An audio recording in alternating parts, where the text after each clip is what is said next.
Hello, everyone, and welcome to this MEF webinar, World Cup 2026, How Mobile Providers Are Engaging Fans and Fighting Fraud. I'm Tim Green. I'm the Director of MEF's APIs and Authentication Program, and I'm delighted to host this session, which will last about 45 minutes or so. There won't be a hydration break halfway through, and I thank Marco for that little joke. But you can watch later if you've missed this live recording and you want to share with colleagues. You'll get an email describing how to do that on the MEF site or on our socials. Now, I volunteered for this one because I am obsessed with football, not soccer, as the Americans would call it. It is football. And at home, I have a sticker album from 1970 World Cup. And most of the people in it are probably dead by now, but that was my big introduction to football when I was a small child, and still got it. So I'm absolutely loving this World Cup. I do confess that I've watched as many games as I can. I stayed up late to watch Canada's thrilling 1-1 draw with Bosnia, for example. And maybe that's why this World Cup is such a big deal, because there's no other event really that can command this level of global attention. Some stats for you: 1.2 million visitors will travel to the US. 5 million domestic travellers are expected to move between the host cities. Fans stay around 12 days. And in Qatar, mobile data usage went up by 26% during the previous World Cup. And app installs spiked by 70% on match days. And there's lots more figures like that around. And it just goes to show what a sort of unprecedented opportunity an event like this is for brands, and obviously for the mobile channel, which is the most democratic and ubiquitous channel of all. So our brands and mobile specialists taking the opportunity today. I'm joined by three experts to debate this. From the American team, I have the tough-tackling Ira Cohen, who's the Chief Corporate Strategy Officer at MMD Spark. And I also have the fleet-footed midfielder, Nathan Robbins, Vice President of Strategy at Cineverse. And representing the German team, the steady and reliable presence, I should say, of Marco Leprentz, the Vice President of Business and Market Development at NetNumber. So that's enough football cliches. Let's get into it. First of all, let's see what you think about my contention about this unique opportunity of the World Cup. So Nathan, maybe I'll come to you first. What's your sense of what an opportunity this is? Thanks for having me today. It's a really unique opportunity, and being here as one of the host countries in the US, I think really seeing a lot of it firsthand. And from an engagement perspective, two big things. You're really tapping into people's passions that you can really only tap into every 4 years, and so there's this natural excitement. And we're also seeing brands come up with really engaging, unique content that you don't see every day. So that combination of that, all of our users' passion combined with that unique content, really making for some engaging content going through the messaging platforms right now. And Ira, well, I know in our prep call for this, you were talking about what a big Knicks fan you are, which is a basketball team from New York, in case other people don't know. So you must have seen a lot of attention on that, but this presumably must completely dwarf that. We have problems with Ira's connection.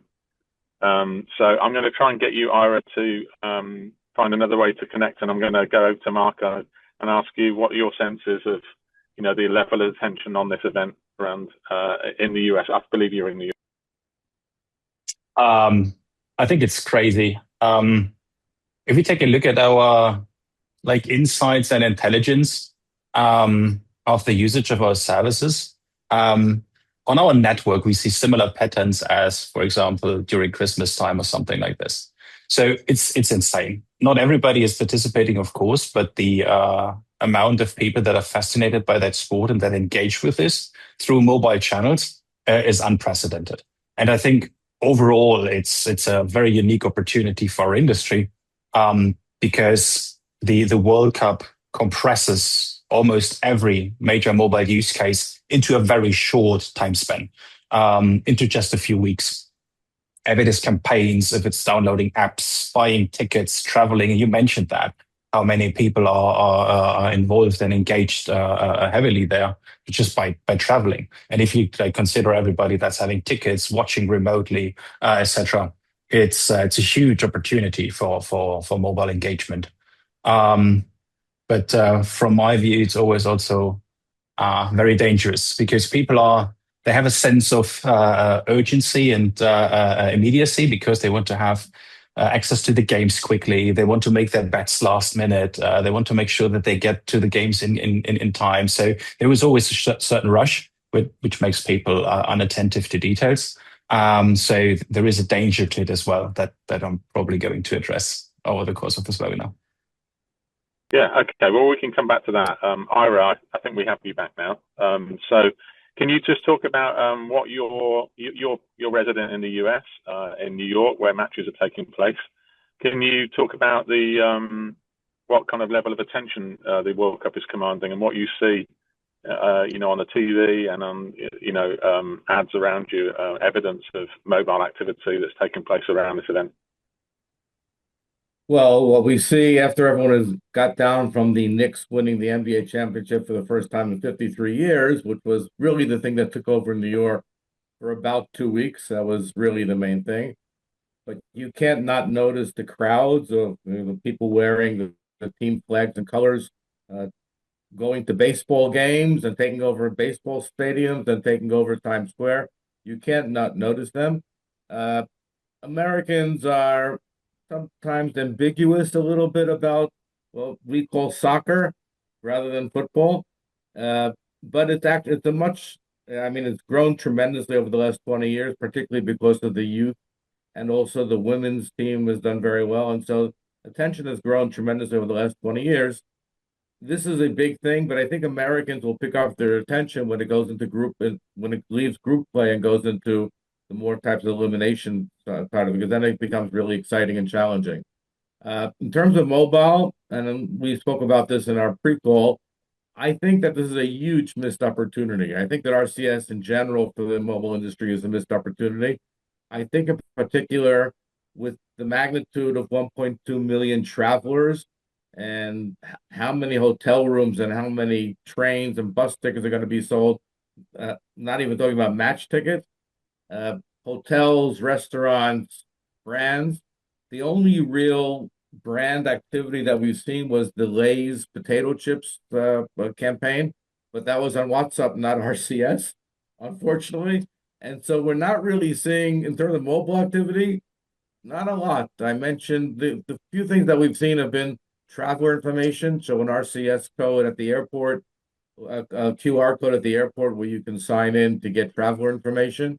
Some of the booking platforms, ticket booking platforms, have been using mobile OTP notifications. And the one thing where we have seen a tremendous amount of activity on mobile are the betting platforms, the sports betting platforms in particular. And there we've seen a great deal of activity. And we've seen I can't share with you some of them because there are some regulatory issues about sharing this. But the major thing that RCS brings is that you don't have to download an app to get new customers. So if you promote it properly and people sign in to bet with you, you know automatically that they have an RCS because of the native messaging application. Interestingly enough, I made the same point at a mobile conference last week in Berlin, and I said that the benefit of having RCS for 1.2 million travelers is that if I'm a sports betting platform or a hospitality company, I don't have to worry about if they're going to get my message or not. I know they're going to get the message because I know that they have it, and enough to try and market to download the app. And interesting enough, people who are veterans in the mobile industry fought back with me about it. And they said, no, everybody has lots of apps on their phone, so we have to get people to download a new app. And for me, this asset of being native on every single phone is a huge asset that we should be monetizing and leveraging. And as I wrote in the blog, and I think, Tim, we spoke about this, this is a missed opportunity on so many levels to use RCS for marketing during this World Cup. And for me, that's why I call it a missed opportunity. Well, we're certainly going to come back to that because obviously RCS and messaging in general is just one aspect of mobile engagement. So I'm going to come back to you, Ira, and definitely dig into that because you're always an interesting and combative speaker. So I'm going to go back to Nathan. Because obviously you're looking after, among other things, kind of the roaming dimension of this, and obviously in an international event when so many people are traveling, or even domestically, then there's an issue there. So can you talk about how you're helping to make roaming easier for people during the World Cup? Absolutely. So an event like the World Cup's a pretty unique opportunity for the roaming community. Summer is always a really busy travel season, but because of the World Cup spread across so many different countries and cities across the US, Canada, Mexico, seeing even more people traveling than usual, coming from different countries and markets than they normally would. Uh, Additionally, people that are attending a sporting event are going to use their devices in a different way. A lot more data consumption, particularly for video replays and video watching. So every year we're already seeing incredible increases in data usage by devices.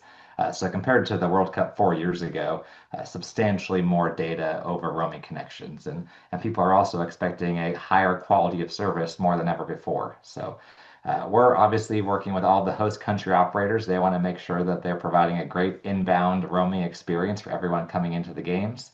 But we're also hearing over the last couple of months from operators around the world who want to make sure that their customers who are traveling to the US and Mexico and Canada have a good experience. And so working through VIP roaming packages and just ensuring that customers, both outbound and inbound, have a great experience. So far, we're seeing a really seamless experience.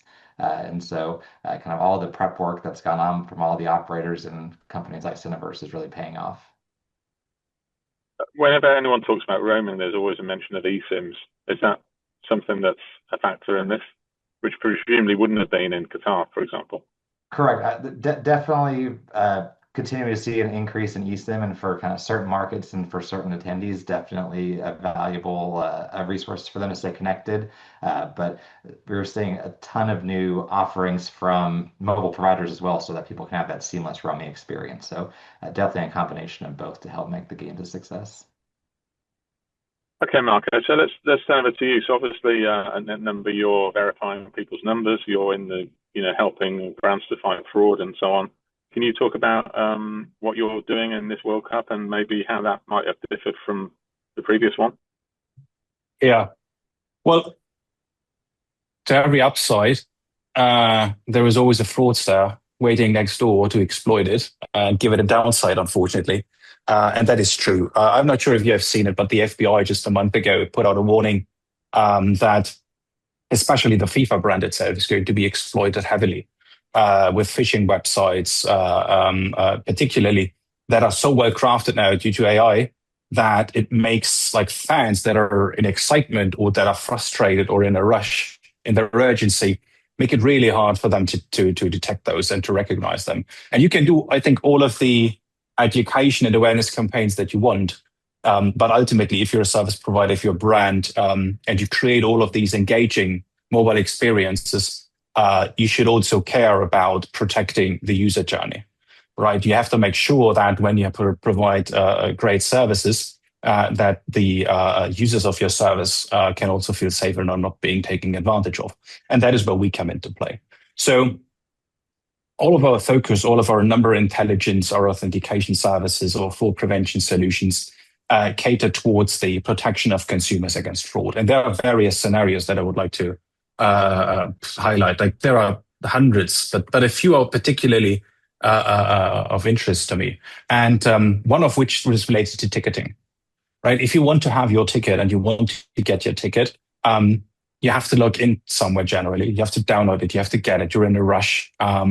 And all of these touch points with the ticketing company are events that are not only related to you having a nice experience, but they're also identity check events. They're very sensitive. And there, what we are doing is that if static data has been phished, which can be done, when you are a ticketing provider and you want to give that ticket to somebody who has identified them with their static data, what we provide a living signal from the telco world that can make sure for the ticketing provider that the person who requests to download the ticket or put it on his phone is in that moment of time actually that person. So there is a live identity verification signal that we provide. And there are different options. One of which, for example, is SIM swap. And we all know that the banking industry heavily likes that in order to make sure that high value transactions can be secured. But let's be honest, like it's sports, and betting is a big part of it. So SimSwap there for securing the high value transactions is another thing that is extremely important. But also for other campaigns, it's not only the money transactions for the consumers, it's also for the brands, because they have high incentive bonuses generally, because it's a big opportunity to grow your customer base. So you put out campaigns, you want to have a lot of signups. And synthetic IDs, stolen IDs are a big thing, specifically around getting bonus payout and exploiting bonus schemes. And in these cases, making sure that the person that is claiming that is actually a human is also extremely important. And this is where number intelligence and real life network data comes into account as well. And there are many more. Like all of these different touch points create identity check events. And I think this World Cup is a stress test for the mobile economy, if you will. And we have to really make sure that we secure that. Are these companies that you're talking about, do they have to be educated about these lookup APIs and what number intelligence can provide, or are they sort of on board with it all already? There's definitely an education piece, but you also have to make sure that you present it in a way that it works, right? Like similar to the banks, where you go to the banks, you don't sell them like a SimSwap API. What you tell them an anti-phishing solution, right? And the same goes for the other companies. If you approach them, you have to understand what their current problem is, right? It's account security. It is the prevention of synthetic IDs, etc. Like you generally don't use the network API names, and I think Matt has also a discussion regarding this specific topic. So I think if you use the right vocabulary, the brands and the service providers understand. I don't think that they need to know how it works in the back end.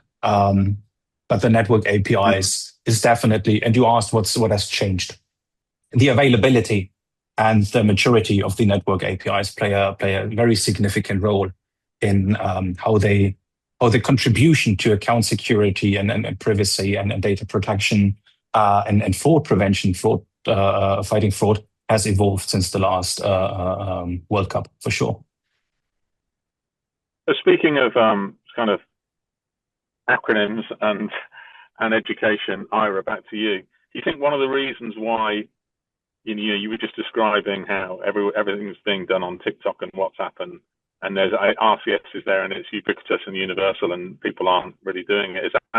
Is that because of it's not been communicated properly with brand managers? It's just that they're all using WhatsApp in their private lives, so when they come to make a decision about a campaign, they think, well, I'll do WhatsApp then.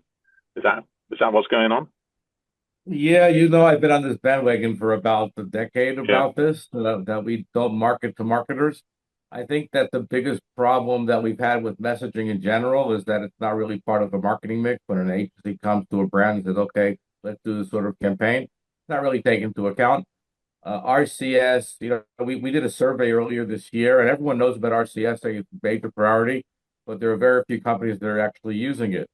Many of the companies said that omni-channel and multi-channel use is a big part of their strategy, but most of them are using email, voice, and maybe SMS. So I think that we've had this significant problem for many years. We in the telco industry understand the benefits, and we've had a rough time selling those benefits. When it comes to RCS, the fragmentation, the pricing models were unsure, the fact that it's not really global yet because there are many countries that don't have it. The fact that brands don't really understand what they need to do to begin an RCS campaign or how to create an RCS campaign. We haven't done a good enough job of this. And the fact of the matter is that, and I mentioned this in my blog, the USA is the biggest company for it's the most important country in the world for marketing. Most of the marketing trends in the world begin in the United States. The biggest agencies are based in the United States. The biggest brands that use marketing are based in the United States. So for me, I was looking to see how RCS would be used by marketers during the World Cup, because I see it as a major event. And as I mentioned in my first statement, is that we're not really seeing it, and it's an inflection point for us because we're looking at international events where this type of native messaging will be used effectively for marketing and for other use cases, and this hasn't happened. So, a short answer to your question, we haven't done enough good job marketing this to the marketing people in the world. There have been a lot of efforts on that. Uh, the major service aggregators and networks have been talking about it for a long time, but we haven't seen the major uptick, even though all the operators in the United States support RCS today, and we still haven't seen it take over. And there's another part of that is that the United States really is one of the few countries that still use MMS. So if I want to do sort of like a rich messaging, I can do MMS in the United States. And the reason why they have MMS is because SMS has been so strong in the United States for so many years. They weren't really looking for those other types of channels. It's interesting that WhatsApp is being used now because WhatsApp also, the United States is not one of those WhatsApp countries, but it's being used effectively. And as I mentioned, that Lay's campaign that is running on WhatsApp, we've seen TikTok do a lot of activity around the World Cup now, and even some of the betting companies are actually interesting enough using geofencing. So if they can identify that you're at the game, then the type of messaging that you get is different, and your ability to do in-game bets is also made available for people who are sitting in the stadium. So there is some use of this, but not enough. Yeah. If I can Okay. Well, add I want something, to come back to the sports betting thing. Sorry, Nathan. yeah, I just want to add a little to Iris. I definitely agree that I think we'd hoped RCS would be further along for the World Cup, but I do want to kind of commend a lot of brands who are trying campaign for the first time, even via SMS. Companies that didn't do anything from a campaign perspective 4 years ago for the World Cup, we are at least seeing them kind of try new campaigns from a messaging perspective. So I agree. Wish it would have been more on RCS, but it is exciting to still see more and more brands trying new things in the messaging ecosystem, which is good progress as I well. agree. I agree. If I can follow up on that, then Nathan. So, first of all, can you tell me what kind of brand activity you're seeing? Because one of the other conversations we had when we were, prepping for this was the fact that there's this sort of hype around conversational messaging, but actually, when you look at the big campaigns, which obviously Ira just mentioned for this World Cup, TikTok are doing things, and Lay's, as you mentioned, Pepsi, I think, Coca-Cola. And it's kind of content driven. It's not really conversational. They're not really looking for engagement backwards. They're pushing content out through the medium of messaging. I mean, there's nothing wrong with that, but can you give me, your comments on how you think, that messaging is being used and maybe could be used? Yeah, so from my perspective, a lot of the campaign we're seeing from brands here in the US is it's looking for engagement, maybe not in a two-way conversation kind of way, but there's lots of call to actions. We're seeing a lot of travel hospitality companies, banks trying to build engagement in their loyalty programs, and that could be anything from entering ticket opportunities to win a chance to go to a game, to a watch party. And so they're really trying to look for engagement, but just going to be in different ways. Upload a picture of you and your family watching the game wearing your gear from X company. So looking for engagement in lots of unique ways. Again, lots of activity from the travel hospitality companies, obviously, who are really promoting coming to the US and staying at all the different sites for the games. And then, of course, all the World Cup sponsors. So I would definitely not call it conversational, but definitely engaging in different channels. It sounds like text to win, Yes. but with multimedia. No, even the no lays, it's no lays, no game. That's the campaign that they're doing. They've gotten 4 million engagements with it. 4 million people have engaged with it. But as you said, it's all about content. So there's video content there from Messi and Beckham and scores and things like. But there's no, it, it's a total brand campaign. I mean, they're not going to make their money back by people buying that much more potato chips. Although obviously that's the idea, right? So. But you're right. We're not seeing a lot of uh, what I had hoped to see, and when we began to see it a little bit, I mentioned with the travel information, is that some of the local tourist boards were doing QR codes, and then there is some sort of engagement. But that's not as much marketing as it is providing a better level of customer service or better level of fan engagement. So, yeah. it's interesting on a more kind of sociological level. There's an interesting. I was listening to a podcast the other day, and there was a speaker on there, and he was talking about the fact that social media, everything evolves into TV, is the way he described it. Every new medium. WhatsApp comes along.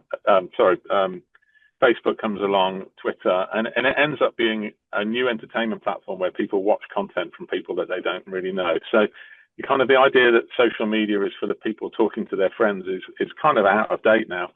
And it's a very compelling idea.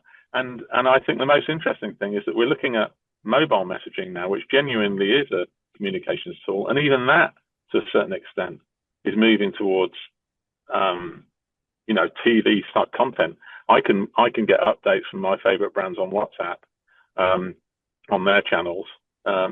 It's even coming to these very native kind of communications like WhatsApp and RCS. I mean, do you have any comment on that, Marco? Well, first of all, before we talk about anything like this, I was reminded that, and thanks, Ira, that TikTok, I think, has a campaign this year for the sticker collection, which is now a digital version of it. Not sure, Tim, if you have seen it, if you're engaged there. Yeah, I've seen it, yeah. I still prefer my paper one from 1970, but anyway, carry on. Yeah, I know. But these campaigns are very engaging, and there are so many.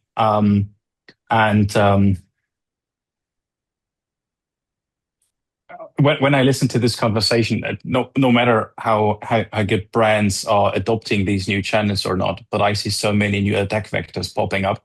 Because if I would be thinking like a fraudster and I see this, I would say, oh, I can copy that campaign. Using AI, that would probably only take me 5 minutes to create like a fake campaign where you can do something like this. And we see this also in the numbers, right? Like if we take a look at our network and the global usage, how it has increased over the last week. I said it before. It reaches like levels comparable with things like Christmas or Black Friday sales. And not only that, we also see that the amount of fake phone numbers, like invalid telephone numbers that are being addressed, that are being used or being like queried, it was up a factor of 3 to 10 times. And that's really crazy. Like we have a social media platform, sticking with the social media, that does a really nice campaign. And for them, we do the user verification by using number intelligence and live network signals to verify if the users are real and if the telephone numbers are active. And the amount of invalid and fake numbers is spiking, and it's shocking. So I personally love the engagement. I like that everything goes mobile. I like that you can just scan a QR code and engage with the campaign. But it immediately turns it into an identity verification event as well.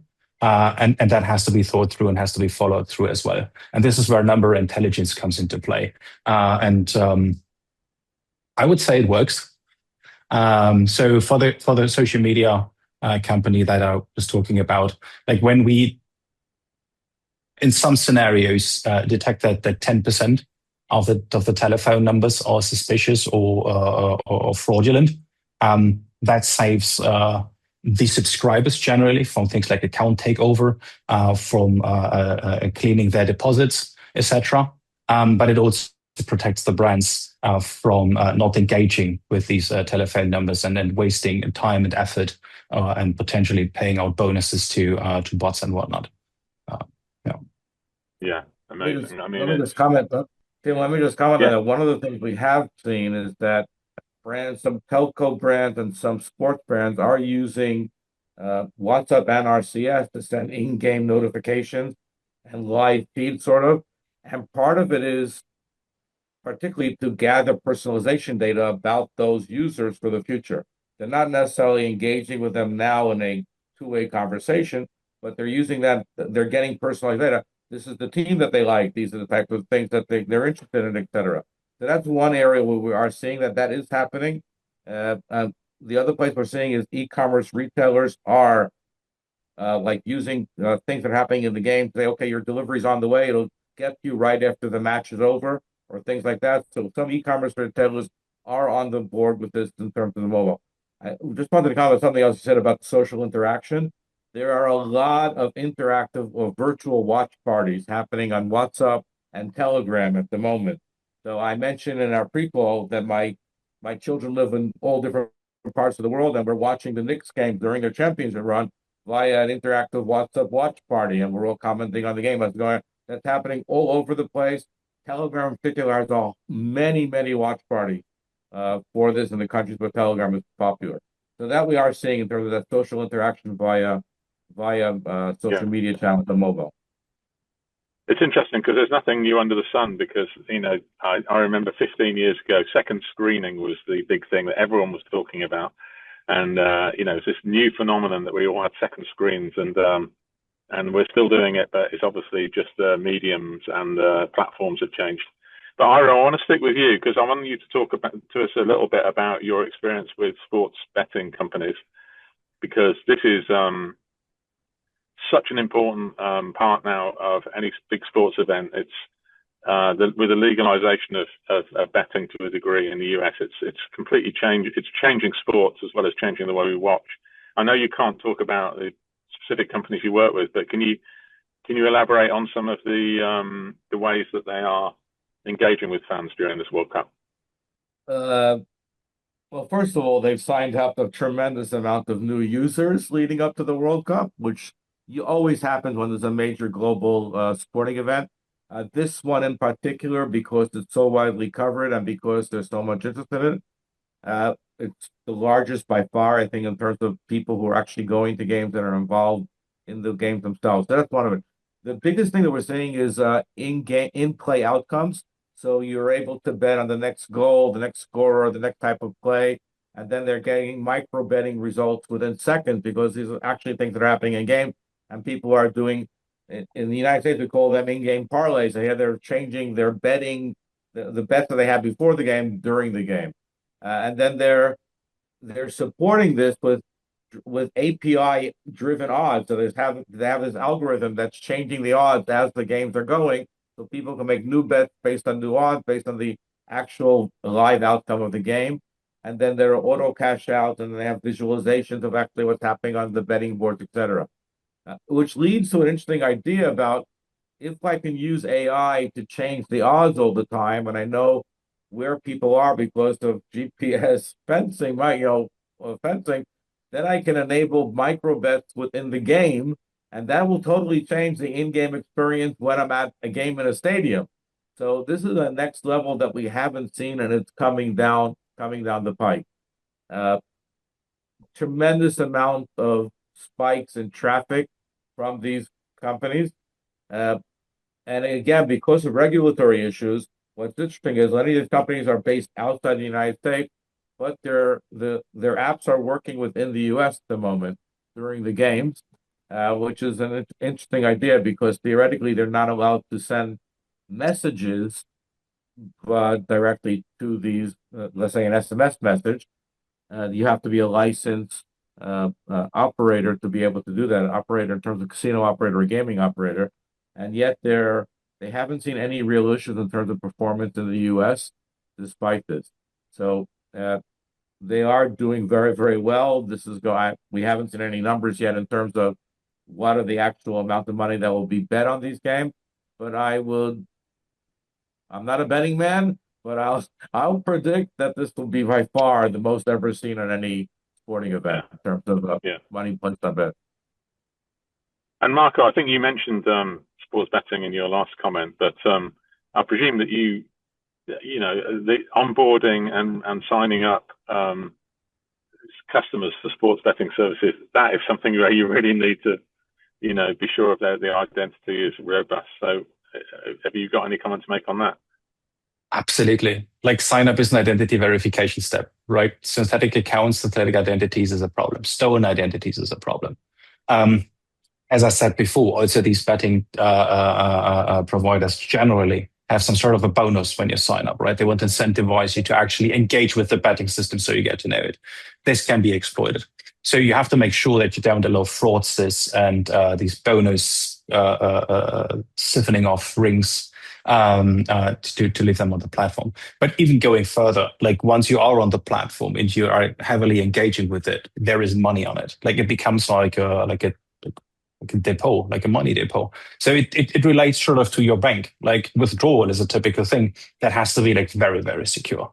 Because like as we said before, everywhere are QR codes. I guess that probably every fan is going to be at least fished once without even noticing during this cup, because they're scanning QR codes left and right and trying to engage with all of these different campaigns, trying to win things. So their data is probably being fished. And with that, their accounts just need to be secured with live signals. And that's what we provide. And we definitely also see this with our customers, that the traffic is spiking. Account takeover, big thing for sure. I said before. And yeah, that's two of the use cases. I could go on, but I see we're going at the end, so I leave it at that. And Nathan, is anti-fraud? Are you doing any anti-fraud work at Cineverse? We are. A lot of it kind of ties together with what Marco was talking about. Our biggest use case that we see our customers looking at is just ultimately ensuring that the customer they're engaging with is the person they think it is. So whether it's authenticating through a one-time passcode, any of the other authentication methods today, that's really, really key for a brand now to make sure that they're actually, especially if it's a transaction or any kind of important interaction, confirming it's the user that they think it is. So we've got a variety of solutions to help our customers with that. Okay, well, we're coming up to the last few minutes of the webinar, so I'm going to come back to Ira and ask you, what do you think? Like, if we're where's the next World Cup? I think it's a nightmare for people who are worried about global warming, because I think it's in Uruguay, Morocco, and Spain, I think. So there are a lot of people flying between those continents. But if you were approaching a brand for that World Cup and trying to get them to think about RCS, what would be your message to them? I would first make sure that Mexico, Uruguay, and Spain have, well, I know that Spain does, but they have RCS support. But yeah, that will be hopefully within 4 years, some of this global fragmentation will be gone, and that we will have better coverage. I will go back again to my point that I was making, is that having the native app resident in every phone, no matter where the person is traveling, means they don't need to download an app, which means that they're available to be spoken to or spoken with and marketed to. And that has to be a huge value that can be an opportunity to take advantage of. We still have a lot of education to do, and we still need to make sure that people in marketing agencies understand the value of having this sort of we spoke about this earlier, but who works in a marketing agency? There'll be people in their 20s and 30s who use TikTok and Instagram to run their lives. So will they see value in a messaging app on a phone? And that really is an issue that we have to figure out how to do. And then part of it also needs to be that we as an industry have to do a better job in terms of the pricing model and making sure that the pricing model isn't ridiculous, and as we have a habit of doing sometimes in the market. And we have to make sure that makes sense in terms of ROI for an agency or a brand that wants to invest and use this as a marketing channel, that the ROI makes sense. And so we have to, and obviously we can sell much higher engagement, much higher conversion, but if it costs too much and they're not going to see any return on it or value from it, they're not going to use it. So that's on us to do. But yeah, and I'm sure the sports betting will still be there and doing very well on it. So yeah. And Nathan, what about you? What roaming challenges can you see for the next World Cup in 4 years, when it's going it's not just North America, but it's multiple continents? Yeah, well, I think first, I mean, when you live in this industry every day, you don't necessarily see the progress we're making month over month and quarter over quarter. And so when you look kind of at the time snapshots of these 4 years, you realize kind of how far we jump in technology each of those 4 years. You look at difference from now to the Qatar World Cup 4 years ago, and just the resilience of 5G networks, the amount of data people are using, the number of messaging campaigns. And so I think it's almost I think we'll probably be further along than we think we'll be in 4 years from now, just as an industry. And we kind of lose sight of that when we're going just minor increments every day. So I think excited to see, I think how much further 5G SA networks will be in 4 years, which is really probably then be the first World Cup where we've got true 5G roaming. Where today you don't have as much of that in for most of our users. And so we'll see true 5G roaming and hopefully, as Ira's been talking about, much stronger RCS adoption. And finally, Marco, I mean, I can't even, this is such a difficult question to answer, what kind of threats we might see in 4 years, because 4 years ago, I don't think we were thinking about agentic AI and, injection facial biometric attacks and things like that. But, would you care to comment on what kind of threats we might be facing in 4 years? I have a really hard time imagining what fraud scenarios we're going to facing. So I would probably rather predict a bit more around what solutions we're going to have. Yeah, of course, and I think the network APIs really have shown that mobile providers can become identity solution providers and security providers. They can become trust providers. And I think whilst we're now talking a lot about silent authentication and when we're talking a lot about SIM swap and KYC matching and whatnot, I think 4 years from now, we probably have these services being way more accepted and adopted and unleashing their real power, considering that North America has just announced that silent authentication 2.x is available for everyone with good coverage.